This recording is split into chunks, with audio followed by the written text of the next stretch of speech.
Moi dit, fuck pays a gen courant 24 sur 24 dans 16 mois. Mon capitaine.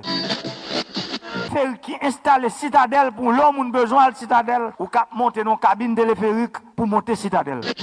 Bali Bolova. Mais moi. Pays a gen 5 gros problèmes. Ah.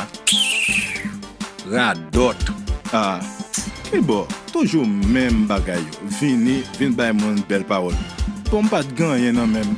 Chômage qui nan même, misère nan même, m'pas ka jeune santé, m'pas de gen million poisson, ni million fin année et puis wap dim on rebâti pays. A qui ça? Bon akounya, m'lage nan moudan ren Parlementaire, nous nan moudou.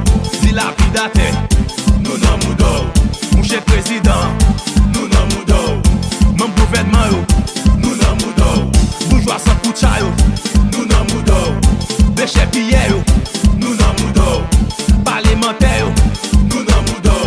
Dilapidateur, nous nan moudou. Nous aime nan moudou, l'argent nan moudou. Nous aime nan moudou. Déjà tout fait pour ça manifester. Nous aime nan moudou, l'argent nan moudou.